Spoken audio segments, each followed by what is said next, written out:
Bonjour à tous, c'est Claire et bienvenue dans cette vidéo où nous allons voir les énergies pour la semaine prochaine.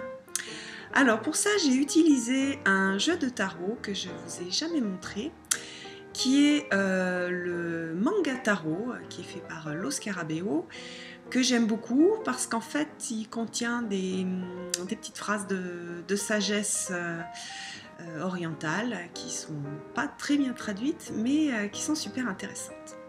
Alors comme d'habitude, j'ai mis l'intention de guider tous les guerriers de la lumière.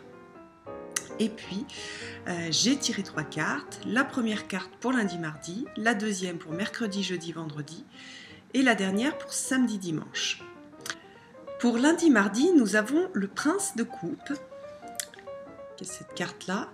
Alors comme vous voyez sur la photo, moi j'ai ce jeu-là, ceux qui l'ont, vous allez voir que vous allez reconnaître que j'ai coupé en fait autour parce que j'aimais pas comment c'était fait. Bon bref, je l'ai un peu transformé en un mini tarot. D'ailleurs c'est le tarot que je mets dans mon sac quand oui, que je balade un petit peu partout puisqu'il est petit et qu'il est léger. Donc le prince de coupe, qu'est-ce que raconte cette carte?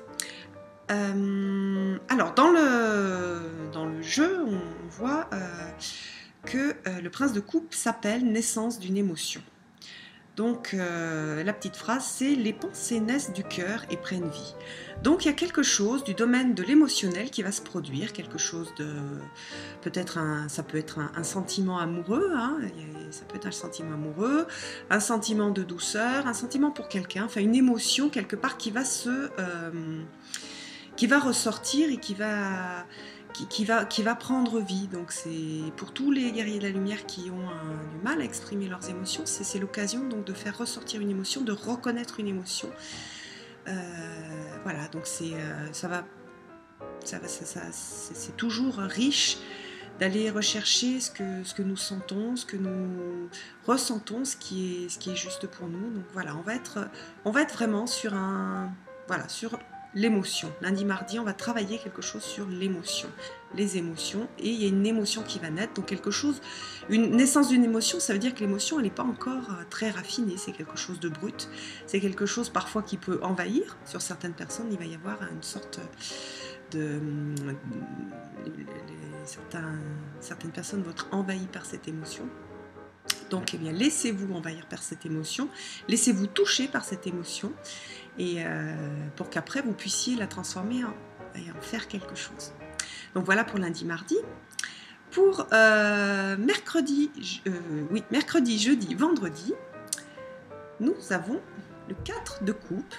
Alors le 4 de coupe, on revient aussi, on est à nouveau dans une carte émotionnelle, donc on travaille encore l'émotion, c'est-à-dire que sur cette semaine, on va avoir un travail à faire sur le corps émotionnel, sur les émotions, les sentiments. Alors le 4 de coupe, cette carte-là s'appelle habitude, et la petite phrase de sagesse, c'est le même geste a la même signification. Bon, c'est très asiatique, hein. Nous, on ne crée pas des phrases de sagesse de ce type-là, mais bon, voilà. Donc, alors, qu'est-ce que ça signifie? Ça veut dire que, en fait, il y a deux, dans cette carte-là, il y a deux parties, c'est-à-dire il y a deux possibilités de travail dans le 4 de coupe. C'est soit faire les choses et à force de les faire et de les refaire, on devient indifférent aux nouveautés, on perd en fait de la stimulation, on perd de l'envie. Voilà, la jeune fille, on peut la voir soit en train de s'ennuyer, de plus avoir envie, de plus être intéressée par des nouvelles choses.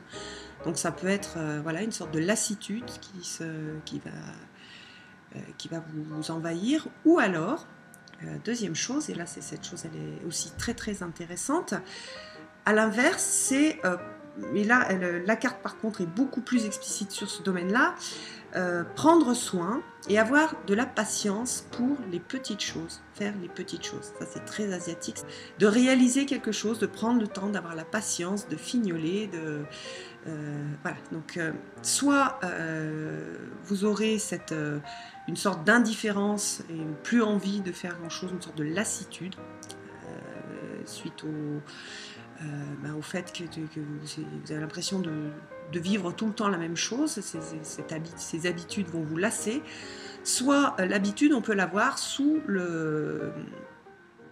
l'angle d'avoir la patience de faire les choses, de peaufiner les choses, de réaliser petit à petit les choses, de les construire doucement. Donc ça c'est la deuxième carte.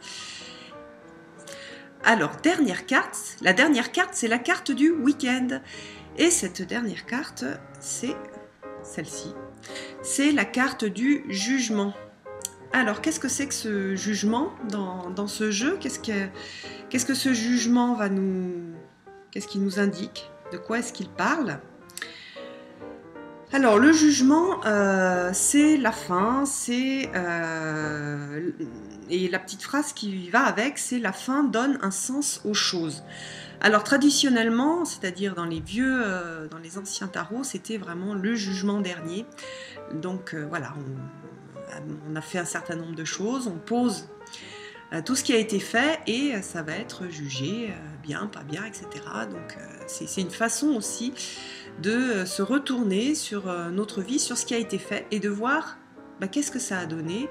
Et aussi, et c'est ça le plus intéressant, c'est d'en tirer des enseignements. Donc, au-delà donc de la notion très, on va dire, chrétienne de récompense ou de punition, on est plus sur le moment de vérité. Le moment de vérité, je regarde ce que j'ai fait, je regarde ce que j'ai quelque part. Peut-être, si on prend cette semaine qui est assez émotionnelle, qu'est-ce que j'ai vécu au niveau émotionnel? Qu'est-ce que j'en ai retiré? Qu'est-ce que j'ai... Alors, soit je me suis lassée, soit j'ai construit quelque chose petit à petit. J'ai mis une pierre après l'autre. Et se retourner et dire, voilà ce que j'ai fait, voilà ce que j'ai construit, voilà ce que j'ai vécu. Qu'est-ce que j'en ressors? Qu'est-ce qu'il en ressort, pardon? Qu'est-ce qu'il en ressort comme leçon? Voilà, qu'est-ce qu'il en ressort comme leçon? Donc, on s'arrête. On se retourne, on arrête de fuir aussi, il y a aussi une notion d'arrêt, de se poser et de ne pas tout le temps se laisser entraîner dans la course au fer, dans la course de la vie. Mais il y a des moments où il faut s'arrêter et il faut se retourner pour prendre du temps, pour conscientiser un petit peu tout ce que l'on a pu vivre. Voilà, donc c'est quand même ça va être une semaine, je pense, alors beaucoup plus émotionnelle, mais y a quand même des cartes plus douces que des cartes qu'on peut avoir comme des cartes d'épée. Alors, comme lecture, je vais vous lire un extrait du manuel du guerrier de la lumière. Quand il le voit déprimé, le maître dit au guerrier: « Tu n'es pas celui auquel tu ressembles dans les moments de tristesse. Tu es bien davantage. Tandis que beaucoup sont partis, pour des raisons que jamais nous ne comprendrons, tu es resté. Pourquoi Dieu a-t-il emporté des personnes tellement incroyables et t'a-t-il laissé, toi? En ce moment même, des millions de gens ont renoncé. Ils ne s'ennuient pas, ne pleurent pas, ne font plus rien. Ils attendent seulement que le temps passe. Ils ont perdu la capacité de réagir. Mais toi, tu es triste. Cela prouve que ton âme est toujours bien vivante. » Eh bien, guerriers de la lumière, je vous souhaite une belle semaine et je vous donne rendez-vous pour une prochaine vidéo. Bye bye!